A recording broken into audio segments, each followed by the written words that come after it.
Thomas Miller had never been the sort of man to believe in fate. He believed in strategy. He believed in systems. From his vantage, luck was not the driving force in success, only diligence and astute decision-making. These principles had guided him for 2 decades, culminating in the creation of a thriving data consulting enterprise named Miller Analytics.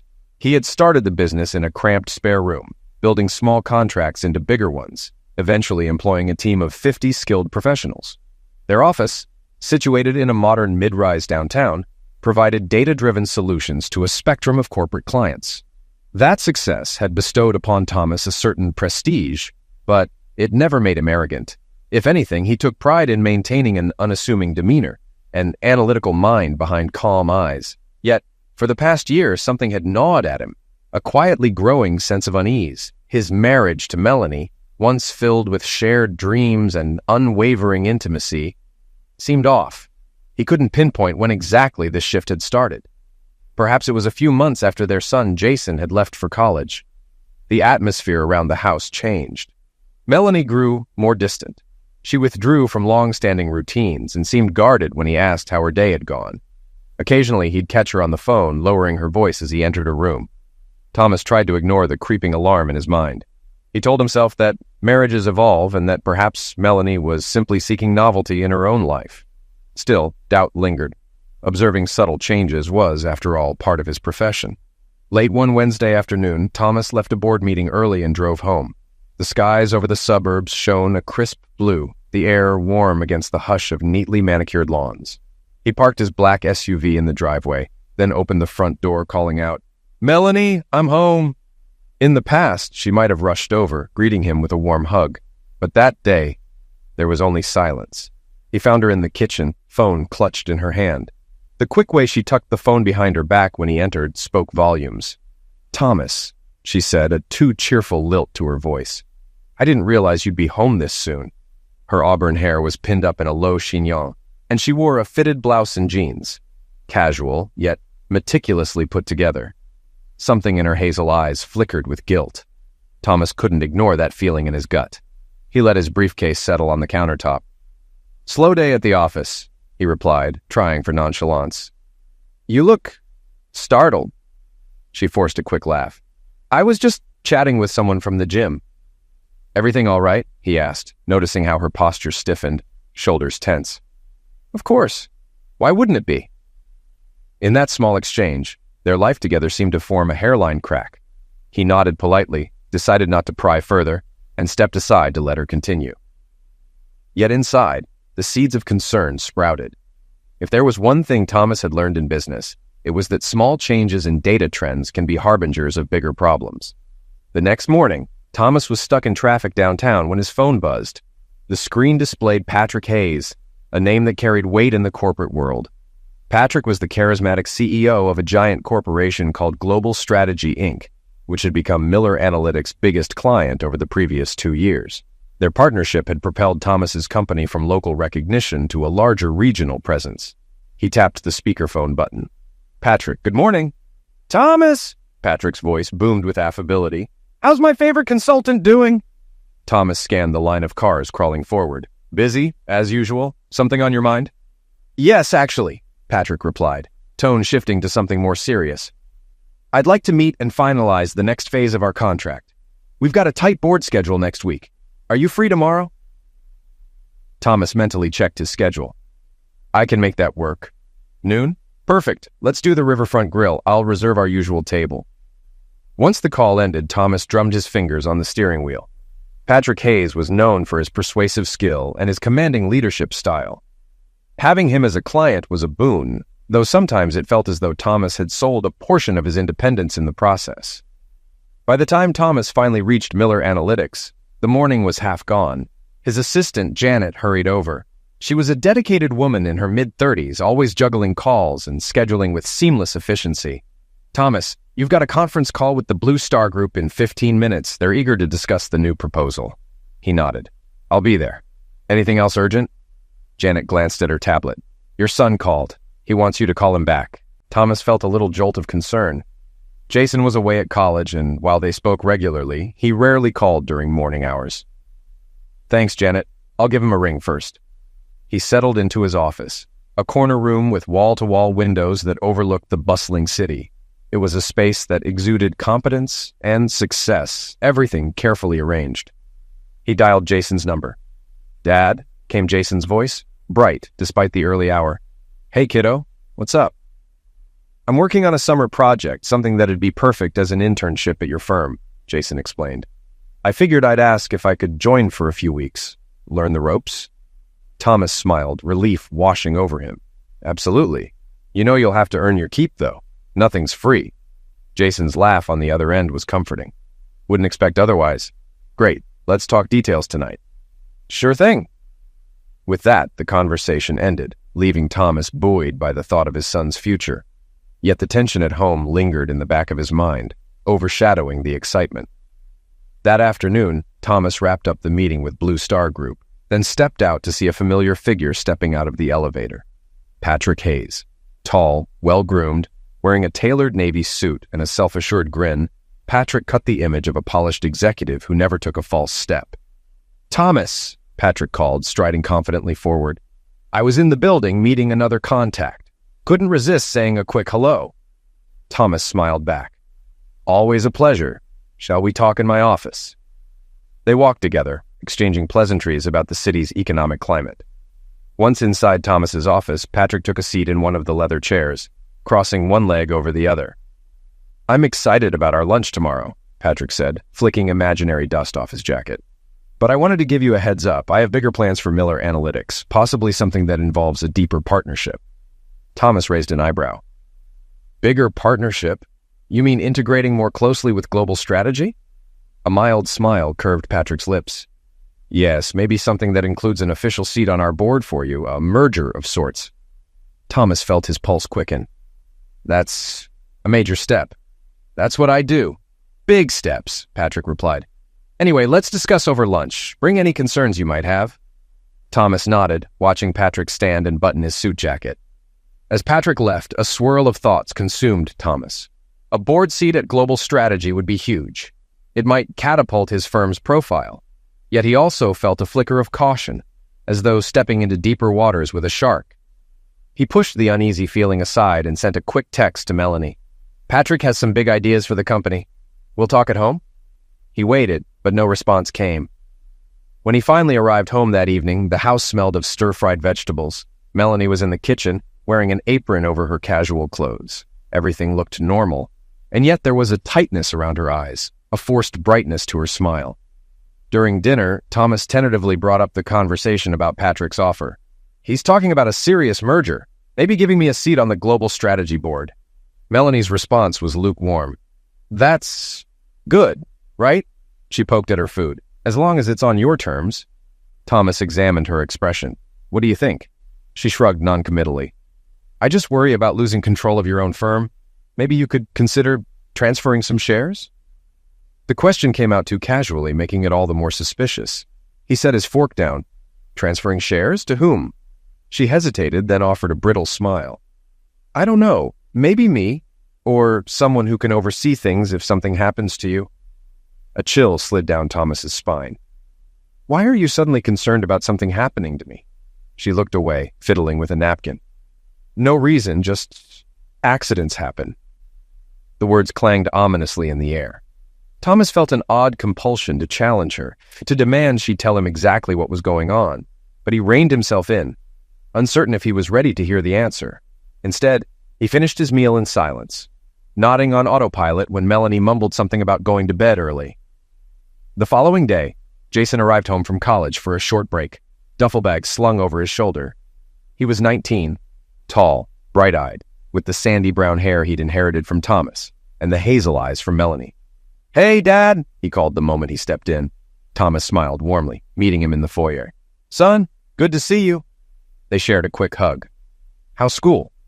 "Busy," Jason said, setting his bag down. "But I'm excited about this possible internship." Melanie wandered in from the living room. "Jason, hi," she greeted, hugging him. Though her voice sounded pleased, Thomas noticed a slight stiffness in her posture. The rest of the evening revolved around small talk, Jason's classes, dorm life, and the upcoming summer. Thomas tried to steer the conversation away from the firm, uncertain how Melanie might react or what secrets she might reveal. Jason, however, sensed the tension. Later that night, after Melanie had gone to bed, father and son stayed up, watching a late show on the couch in low volume. Jason pressed pause on the TV remote. "Dad, is something off with Mom? She's hardly said a word to me." Thomas sighed, raking a hand through his hair. "It's complicated. She's been acting strange for months, asking about my shares in the company, pushing me to consider what happens if I'm incapacitated." Jason frowned. "That's weird. Do you think she's worried about your health?" Thomas let out a slow exhale. "I'm not sure. I have this terrible suspicion that there might be something else going on, like she's hiding something." He paused, eyes clouded with sadness. "I also have this dreadful thought that she might be having an affair." Jason stared at him, momentarily stunned. "What? With who?" Thomas grimaced. "I don't know, but her phone calls, her texts, how she's always stepping out of the room, it all lines up. I can't prove it, but my gut says something is up." Jason, normally easygoing, looked tense. "Dad, maybe we can find proof. If she's betraying you, we need to know." Thomas nodded slowly, feeling the weight of the entire situation intensify. "I'm going to keep my eyes open, but let's not jump to conclusions yet." They unmuted the TV, though neither really watched. Their minds were elsewhere, on secrets that threatened to rend their family apart. On Monday, Thomas left for a routine medical checkup at the local hospital. Driving his SUV along a busy stretch of highway, he heard an odd rattling sound coming from the engine. Frowning, he turned off the radio and listened closely. A metallic clunk, dull yet repetitive, as though something were loose. Concerned, he slowed to exit the highway, planning to pull into a service station. But the noise escalated into a loud pop. Instantly, the steering wheel jerked and the SUV veered, tires squealing. He fought to regain control, but the vehicle smashed into a guardrail with a sickening thud. His ears rang as the airbags deployed, slamming into him with a force that drove the breath from his lungs. The pain radiating from his ribcage suggested something was broken. For a few moments, he drifted in a haze of shock, tasting blood in his mouth, a dull roar echoing in his head. Ambulances and flashing lights came next, paramedics extricating him with swift, methodical movements. As they strapped him to a gurney, Thomas's mind reeled. Why did his engine give out like that? Cars do break down, but bolts don't typically come loose without cause. A new, chilling possibility emerged. Was this sabotage? He tried to speak, to ask questions, but darkness claimed him as the ambulance sped away, sirens wailing. Thomas woke under fluorescent hospital lights. An IV line snaked into his arm. His ribs throbbed, each shallow breath a reminder of the crash. A doctor stood nearby, scanning the chart. "You have 2 fractured ribs, some cuts, and a mild concussion," the doctor explained gently. "We'll need to keep you for observation." Through the dim haze of pain medication, Thomas forced a nod. The crash replayed in his head. He could still feel that jolt, that metallic pop. Something definitely felt orchestrated. In the early afternoon, Melanie arrived. She looked distraught, eyes red as though she'd been crying. Yet Thomas couldn't help noticing a certain tension in her stance. "Oh, Thomas," she breathed, hovering near his bed. "Are you okay?" "I'll live," he replied, wincing from his rib pain. She sank into the chair, tears brimming. "I was so worried." He studied her face, recalling her recent talk about him being incapacitated. The notion that she might be behind the crash struck him as both horrifying and surreal. Could she be that cold? He prayed he was wrong. Minutes later, Patrick Hayes strolled in, wearing his trademark polished look, carrying a glossy bag of supposed get-well items. Thomas felt an immediate surge of anger. Why was Patrick here? But he forced a polite nod. "Thomas," Patrick said softly, "this is terrible. I heard about your accident, drove over as soon as I could." Thomas's eyes flicked to Melanie, who gripped his hand. She tried a weak smile. "Patrick wanted to check on you," she said. "He's concerned about the firm, but more importantly, about your health." "Right," Thomas managed. The conversation that followed was stilted, heavy with hidden tension. Patrick made a few remarks about, "When you're better, we'll continue our talks," then left. Melanie lingered. When they were alone, she broached a subject that made Thomas's heart pound.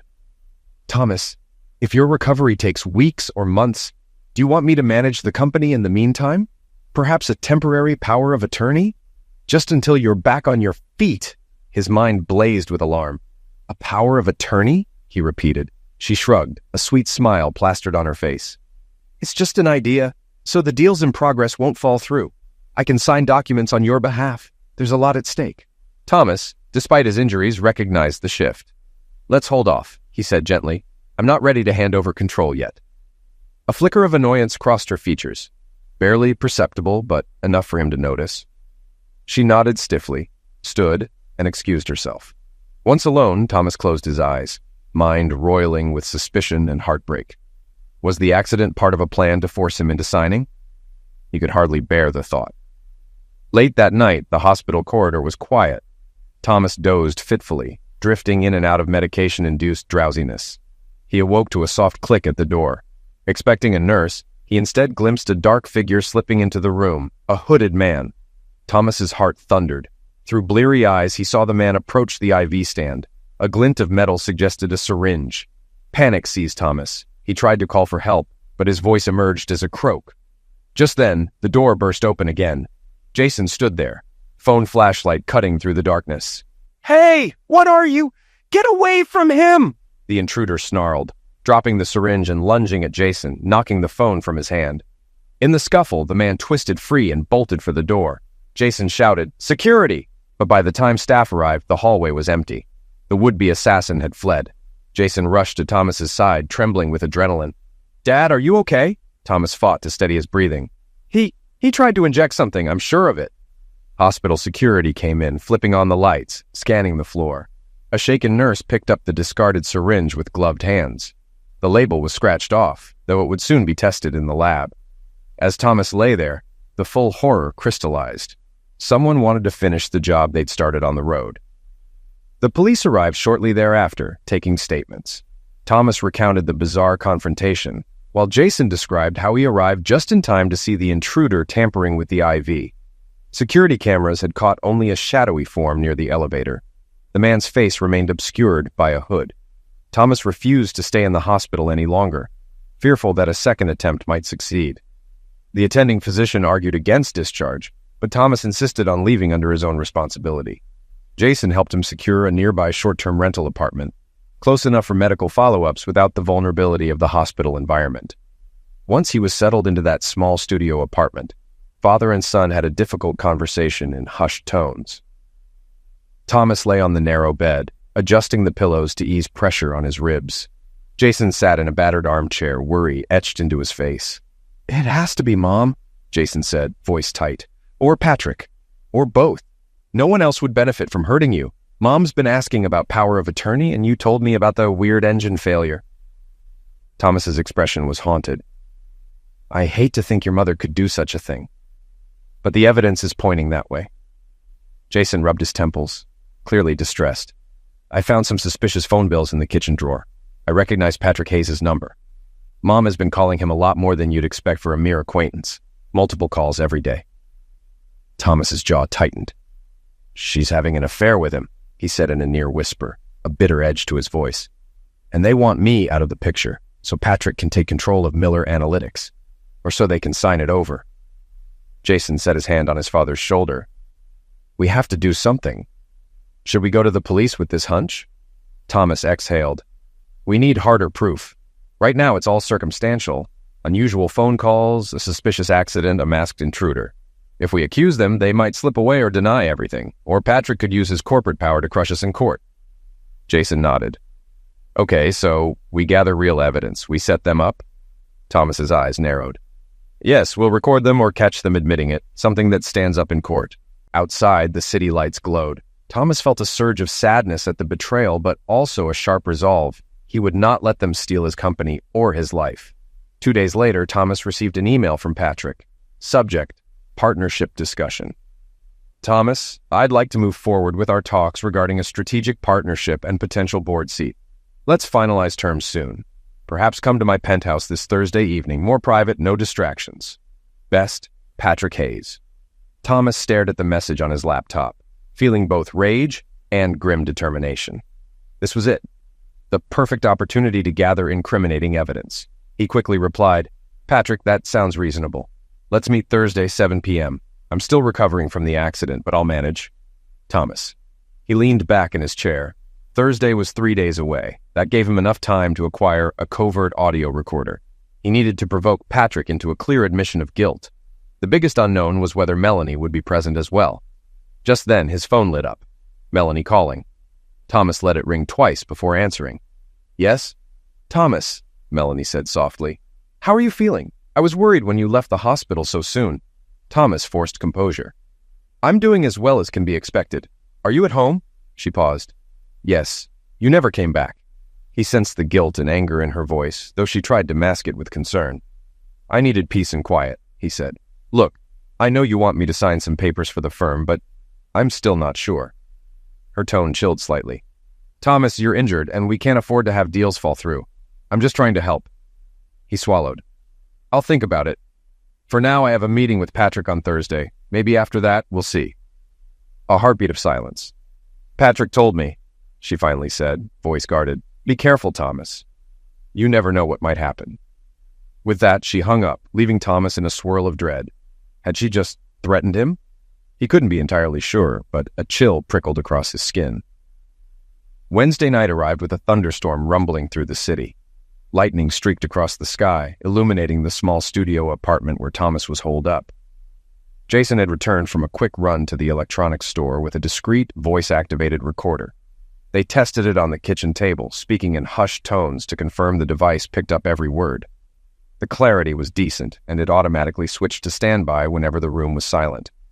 "This should work," Jason said, eyes flicking to the doorway as if expecting an intruder. "When you talk to Patrick, get him comfortable. Let him brag or reveal the sabotage. Once you have enough, we can involve the police." Thomas nodded, tension mounting. "I'll hide it in my jacket pocket." He carefully flipped it off, preserving battery until the crucial moment. "If something goes wrong, I'll text you or call. You'll have the police on standby." Jason licked his lips nervously. "Right. They'll be ready, but we need probable cause. A confession on tape is about as strong as it gets." Thomas put a hand on Jason's shoulder. "Thank you. I never wanted you involved in something like this, but I have no choice." Jason managed a grim half-smile. "We're in this together, Dad." That night, Thomas slept fitfully. The thunder and lightning an unsettling backdrop to the fear that Thursday's meeting might be his last. Yet a kernel of determination burned within him. He'd built Miller Analytics through grit and intelligence. He would not let a traitorous wife and a power-hungry CEO destroy it all. Thursday, 7 p.m. Thomas stepped into the private elevator that led to Patrick Hayes' penthouse. Each upward motion of the elevator felt like ascending toward the unknown. He wore a dark blazer draped loosely to accommodate the bandages around his ribs, and inside the left breast pocket lay the tiny recorder, switched on. The elevator door slid open into a foyer of polished marble floors and minimalist decor. Through expansive windows, the city glittered below, the lights casting reflections on the pristine surfaces. Patrick awaited him in the living area, a gleaming, modern space with austere black leather furniture. "Thomas," Patrick said, flashing a charismatic smile. "Glad you could make it. How's the recovery?" Thomas forced a polite nod. "Better, bit by bit." Patrick gestured for him to sit. A single folder rested on the sleek coffee table, presumably containing contracts. Thomas's gaze flicked to it. The sense of danger was palpable. They exchanged pleasantries about the new potential deals, the expansion of global strategy, and the synergy with Miller Analytics. All the while, Thomas steered the conversation closer to personal stakes. At one point, he said softly, "My accident put things into perspective. I realized how vulnerable I am." Patrick's gaze narrowed. "Yes, that was unfortunate, but I'm sure everything will be fine now." Thomas studied him. "It made me wonder if there were forces at play, someone trying to nudge me into signing over control of my firm." "You wouldn't know anything about that, would you?" Patrick chuckled, lifting a crystal glass of whiskey to his lips. "Thomas, you're paranoid. No one wants you dead. They might want your shares, your position. But that's just business. People do ruthless things." Thomas felt adrenaline spike. He forced a wry grin. "So you admit that someone could orchestrate an accident?" Patrick shrugged. "If they wanted something badly enough, sure. But you don't have to worry about that if we align our interests. Let's talk about partnership. You sign these documents, granting me controlling interest, and I'll make you a permanent board member at Global Strategy, plus a very generous severance if you choose to step back." Thomas feigned curiosity. Controlling interest? That's a big ask. Patrick leaned forward, his expression turning sharper. Let's not dance around. Melanie is on board with this. She wants to see you step aside. She's grown tired of you holding all the cards. Hasn't she mentioned anything about it? Thomas's gut twisted at the confirmation that Melanie was deeply involved. She's mentioned a few things, but I'm still not clear. Why the push now? Patrick smirked, swirling the amber liquid in his glass. Because we can, and because the window for certain deals is closing. We want to incorporate your firm under our umbrella while your brand is hot. That and your recent misfortunes. Thomas let the words hang, pressing him further. Misfortunes you might have orchestrated? A flicker of arrogance lit Patrick's eyes. Maybe not. Thomas, let's be honest. There's no proof that I tampered with your SUV or arranged a hospital job. And if there were, it would be your word against mine. Unless, of course, you want to risk your entire company in court. Thomas's breath hitched, though he tried to maintain composure. The mention of a hospital job was the very admission he needed. He made a show of looking pained. Let's say I sign. Will everything stop? Patrick offered a slow, predatory grin. Yes, sign, transfer your controlling shares, and you can keep on living your life. No more accidents, no more fear. You have my word. Thomas nodded, deliberately picking up the contract. He pretended to skim. I see. Let me think about it, he said, mind whirling with fury at how callously Patrick treated another man's life. Patrick gave him a moment, then slyly commented, Melanie told me you'd be resistant, but you're tired, Thomas. You want an end to this stress. Do the right thing. Sign the papers. Let me take the reins, and you'll walk away with your health. And your son, still alive. The mention of Jason nearly made Thomas snap. He pressed a trembling hand to his ribcage, letting his anger simmer behind a calm mask. The recorder was capturing every word. This was more than enough for the police. Downstairs on the street, Jason waited in his sedan, phone in hand, scanning the building for any sign of trouble. The plan was straightforward. Once Thomas texted him the signal, done, Jason would call the police, specifically Detective Burnell, who had agreed to intervene if they had solid evidence. Minutes ticked by. Jason's nerves frayed with each passing second. Finally, his phone vibrated. A single text from his father. Thomas. Done. He confessed. Send them. Jason exhaled in relief, adrenaline surging. He immediately dialed Detective Burnell. Detective, we have it. Patrick Hayes just confessed to orchestrating the accident. My dad has it on tape. He's in the penthouse now. Burnell's voice was firm. All right. We're moving in. We'll meet building security. Head up with a warrant. Stay put in case we need more info. Jason ended the call, heart hammering. He could only pray his father would stay safe until the police arrived. Upstairs, Thomas sat facing Patrick, who returned from refilling his whiskey. The tension in the air crackled like static. Thomas used the lull to stealthily pull out his phone again, tapping a second text to Jason. Police coming? He barely had time to slip his phone away before Patrick noticed. The CEO's eyes narrowed. Who are you texting? Thomas met his gaze calmly. My son. He's checking on me. Patrick gave a short nod, suspicion flickering. You'll sign tonight, right? Thomas offered a faint smile. If it means my life is no longer in danger, yes. The corners of Patrick's mouth quirked up in a satisfied expression. Smart man. Just then, the penthouse intercom buzzed. Patrick frowned, heading to the wall panel. Yes, he said into the speaker. A muffled voice replied. Building security here, Mr. Hayes. The police are requesting entry to your residence. They have a warrant. Thomas saw the color drain from Patrick's face. He turned slowly, eyes flashing with realization. You set me up. He advanced toward Thomas, fists clenched. Thomas stood, ignoring the pain in his ribs, adrenaline overriding caution. You did this to yourself, Patrick. You confessed on tape. Patrick's fury nearly burst as he grabbed the contract off the table, as though it might help him. That was entrapment, he spat. Thomas gave him a cold look. No, it was you bragging about your crimes. Before Patrick could respond, the elevator chimed. Voices echoed in the foyer. Police! Mr. Hayes, we have a warrant to search the premises. Detective Burnell and two uniformed officers strode into the living area. Burnell, a man in his 40s with a no-nonsense air, flashed his badge. Patrick Hayes, we have evidence linking you to conspiracy to commit murder and corporate fraud. Please step away from Mr. Miller. Patrick glared at Thomas, then at Burnell. This is ridiculous. I want my lawyer. Bernal nodded to the officers, who swiftly moved in, securing Patrick's arms behind his back. "You'll have the right to an attorney, Mr. Hayes, but for now, you're under arrest." Thomas let out a long breath, relief flooding him, mingled with exhaustion. As Patrick was read his Miranda rights, he kept his eyes on Thomas, seething. "You won't get away with this," he hissed. "My lawyers will bury you in court." Thomas watched silently, aware that the recorded confession and the chain of attempted murder were overwhelming evidence. No matter how wealthy or well-connected Patrick was, it would be a monumental struggle for him to dodge these charges. Meanwhile, down in the lobby, Jason waited anxiously until he saw Patrick being escorted out in handcuffs. Bernal gave a signal for Jason to come forward. He hurried up to his father, who was leaning against a wall, one hand pressed protectively to his injured side. "You okay, Dad?" Jason asked softly. Thomas nodded, though he looked pale and shaken. "I think so. Let's get out of here."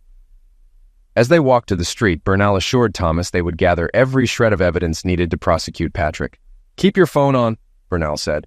"We'll probably need a formal statement soon. Also, if you have the original audio device, make sure it's preserved." Thomas promised to cooperate fully. He and Jason slipped away from the scene, overshadowed by swirling media vans that had begun arriving, drawn by the sirens and rumors of a high-profile arrest. A storm of revelations was about to break in the corporate world. But for Thomas, one crucial piece remained: Melanie. Thomas felt simultaneously vindicated and hollow. He returned to the short-term rental with Jason, collapsing onto the sofa. The adrenaline of the confrontation drained away, replaced by the dull ache of physical injuries and emotional wounds. Jason, pacing the small living room, finally spoke. "Dad, we have Patrick. But what about Mom?" Thomas stared at the ceiling. "She's just as guilty. We have the phone records. We also have your discovery of that suspicious folder, the emails referencing a hospital job. Patrick basically admitted her involvement. The police can charge her too." Jason swallowed hard. "We have to do it, right?" Thomas's eyes stung. He nodded. "Yes, it breaks my heart, but we can't ignore her role in this. She wanted me gone." He paused, the memory of his wife's face flashing in his mind. "I'd rather see her in court than planning another accident." Later that night, he called Detective Bernal. The detective answered on the first ring. "Thomas, I was about to call you. We found references on Patrick's phone about your wife. He calls her M. We suspect she was intimately involved. We'll need your help locating her." Thomas's voice sounded hollow to his own ears.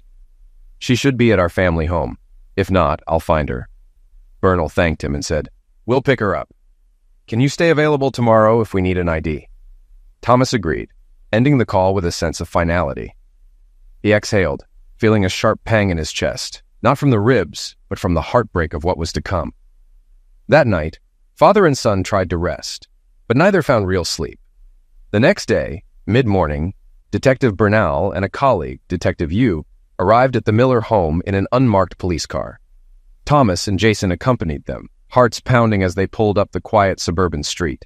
The house looked idyllic from the outside, flowers blooming along the driveway, trimmed hedges, a calm sense of normalcy. No one would guess the occupant was suspected of conspiring to kill her own husband. Bernal and Yu approached the front door while Thomas and Jason hung back near the walkway. Thomas's stomach churned as Bernal rang the bell twice before Melanie appeared. She wore a casual blouse and jeans, hair pulled up, face devoid of makeup. Seeing the detectives, she faltered. Then her eyes slid past them, spotting Thomas and Jason standing behind. A flicker of fear crossed her features. "Yes?" she asked, voice trembling. Bernal displayed his badge. "Melanie Miller, we have questions about an ongoing investigation. May we come in?" She attempted composure. "What is this about? I don't know." Bernal's tone was polite but firm. "Let's speak inside." Stepping back, Melanie glanced once more at Thomas, a silent plea in her eyes. Inside, the living room was tidy and bright, the same space where many family memories had been formed. Thomas fought an urge to look at the framed photos on the mantel. Him, Melanie, and Jason, smiling on a beach vacation years ago. Detective Yu began. "Mrs. Miller, we have substantial evidence that you participated in a conspiracy to sabotage your husband's vehicle, among other charges. Patrick Hayes has been arrested, and we have records of your communications. We're placing you under arrest." Melanie's face blanched. "No," she breathed, glancing at Thomas. "Thomas, I can explain. I never wanted you hurt. Not really." Thomas's voice cracked. "You were complicit, Melanie. You and Patrick tried to kill me." Tears streamed down her cheeks. She sank onto the couch as Bernal read her the Miranda rights. "Please," she said brokenly. "It was Patrick's idea. He threatened me. I didn't know how to stop it." You produced the damning evidence. Printed emails with her name, phone logs, references to accident arrangement. Melanie sobbed, covering her face, but the detectives weren't swayed. When they guided her out in handcuffs, neighbors peered from behind curtains in shock. Jason stood, arms crossed tightly, eyes filled with hurt rather than anger. As the squad car pulled away, Thomas stared, tears burning at the corners of his eyes. This was the woman he had married, the mother of his child, now revealed as an enemy. The arrests of Patrick Hayes and Melanie Miller sent shockwaves through the local business community. News outlets clamored for statements. Rumors flew that a high-profile CEO had orchestrated a lethal plot, aided by his lover, to seize control of a thriving consulting firm. Thomas found himself inundated with calls from clients, employees, and journalists. He released a terse statement confirming that Patrick Hayes and Melanie Miller have been apprehended under suspicion of attempting to sabotage the leadership of Miller Analytics. No further details were given, citing an ongoing investigation. Emotionally, Thomas felt raw. He stayed in the short-term apartment, visiting the office only sporadically to keep the business running. He faced repeated flashbacks of the crash, the hospital infiltration, and the moment Melanie had been led away in cuffs. Jason, meanwhile, stepped up in a way Thomas had not fully expected. The young man had always been bright, but now he showed resilience and a surprising knack for crisis management. With Thomas's physical injuries still healing and his emotional state frayed, Jason became an unofficial coordinator at Miller Analytics, ensuring day-to-day tasks proceeded smoothly. Employees admired his composure and loyalty, especially under such chaotic circumstances. One evening, after a long day of damage control, Jason joined Thomas in the small apartment. Thomas sat on the couch, remote in hand, flipping aimlessly through channels without watching. Jason dropped onto the adjacent armchair. "How you holding up, Dad?" he asked quietly. Thomas shrugged. "Better physically, but everything else is a mess. I can't wrap my head around how your mother got to that point." Jason gazed at the floor.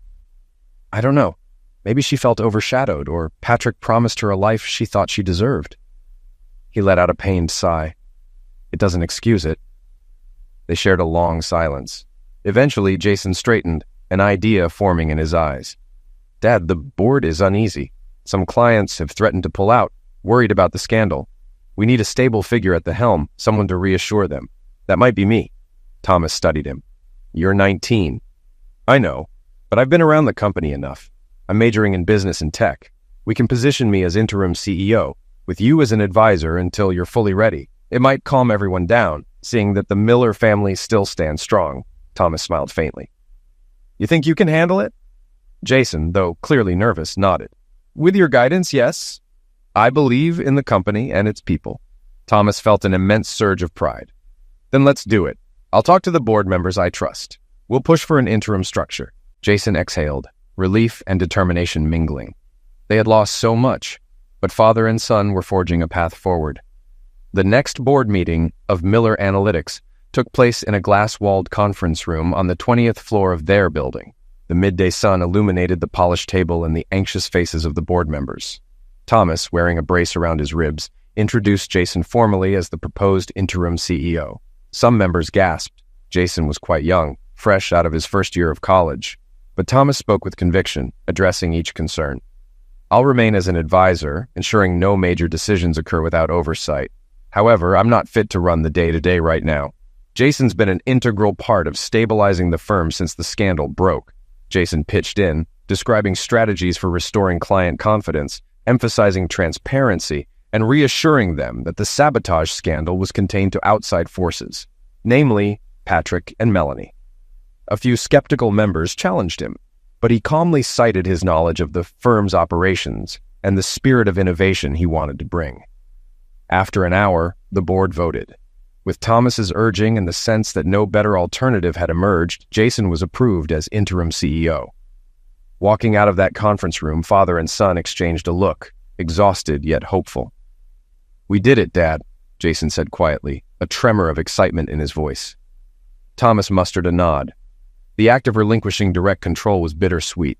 He loved the company he'd built, Yet he also felt relief in delegating leadership while he recovered. From that day on, Jason took over day-to-day operations, surprising many by how quickly he adopted a professional demeanor. Senior employees guided him, while Thomas provided counsel from the sidelines. Slowly, new clients showed interest, impressed by the strong father-son dynamic and the story of resilience in the face of betrayal.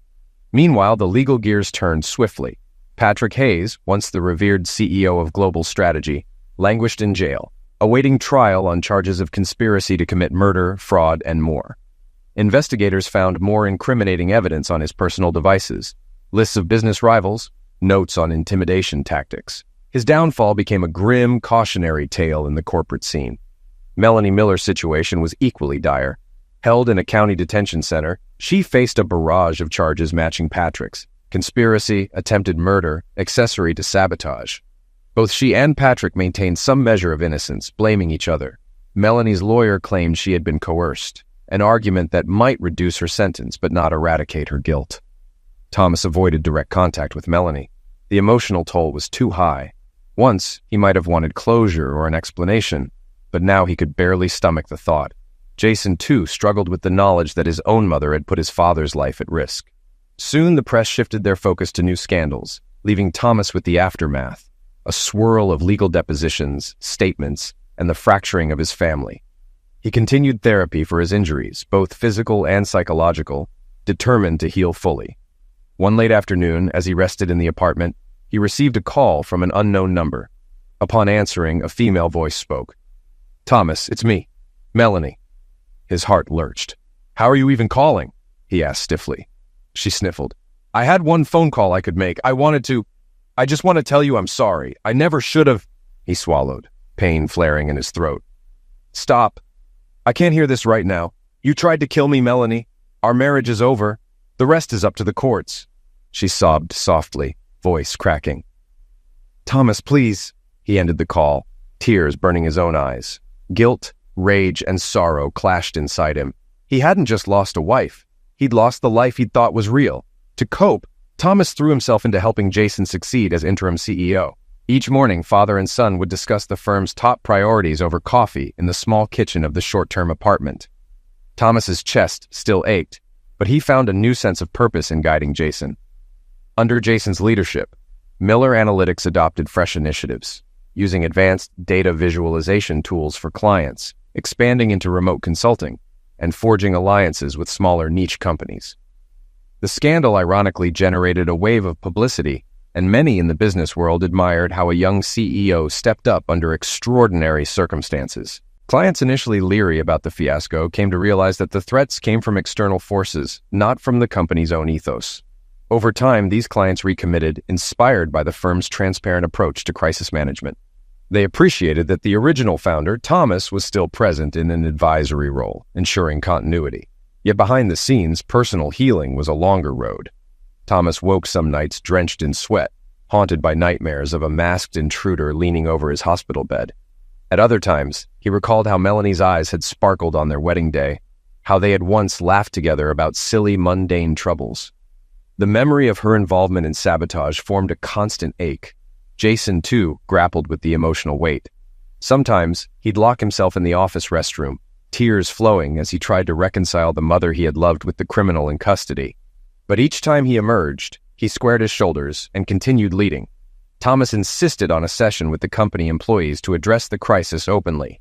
Standing beside Jason, he spoke in a calm yet firm tone. What happened here was the result of greed and betrayal from outside, but that doesn't define us. Miller Analytics is about integrity. My son and I stand committed to that principle. The employees clapped, some tearful, others hopeful. Morale, battered by the scandal, began to mend. A few weeks later, Thomas faced the official sentencing hearings for both Melanie and Patrick. He arrived at the courthouse with Jason. Cameras flashed, reporters shouted questions, but father and son moved swiftly inside. The tension was thick as they sat in the gallery, awaiting the judge. Patrick's case came first. Evidence was overwhelming. The recorded confession, phone logs, suspicious financial transactions tied to sabotage attempts. His lawyers spun tales of entrapment and coercion from an unnamed third party, but the judge was unmoved. Patrick Hayes was found guilty of conspiracy to commit murder, attempted murder, and fraud. He would spend decades in prison. Then came Melanie's turn. She pleaded guilty to lesser charges in exchange for testifying against Patrick, but the judge was stern. She was sentenced to a significant prison term, albeit shorter than Patrick's, given her late cooperation. Thomas watched in stony silence as she was led away, head bowed. Though heartbreak crushed him, he also felt relief. No more hidden threats, no more vile conspiracies lurking. She was gone, and so was Patrick. The future, for the first time in months, felt open. Over the next several months, Thomas poured his energy into convalescence and emotional recovery. Physical therapy sessions helped restore mobility in his ribs. Counseling sessions helped mend the psychological scars, though some wounds might never fully heal. Jason, with the backing of the board, continued to flourish in his role. He had a knack for leveraging technology to optimize data consulting services. Word spread that Miller Analytics, under this fresh leadership, was forging new ground. The growth rate ticked upward, ironically spurred by the publicity surrounding the scandal's resolution. Though Thomas had once dreamed of leading his company for decades, he found himself increasingly content to be an advisor. He offered guidance during strategic meetings, occasionally traveling to meet key clients, but he let Jason handle the day-to-day hustle. The father-son bond also deepened through this shared hardship. They recognized a mutual respect for each other's strengths, Thomas's seasoned wisdom and Jason's youthful innovation. In the aftermath of betrayal, their relationship became a pillar of trust. One quiet afternoon, Thomas invited Jason to join him at a nearby coffee shop. They chose a corner table, the hum of soft music in the background. As they sipped cappuccinos, Thomas said, "I've decided to take a real break, maybe travel." Jason raised an eyebrow. "Travel? Where to?" Thomas shrugged. "No plan yet. Maybe a national park. Clear my head. I need to find myself outside the shadow of all this drama." Jason nodded. "I think that's a great idea. The board and I can handle the firm while you're gone. You deserve a rest." Thomas smiled, a weight lifting. "Thank you, son." They lingered, discussing future expansions for the firm, recent victories, and the idea of Jason finishing his degree while still juggling the CEO role, perhaps part-time classes or an online program. Life was far from simple, but for the first time in ages, it felt brimming with possibility rather than fear. Several weeks passed, and the final chapters of the legal battle wound down. Patrick's official sentencing ended with a maximum penalty for his orchestrations.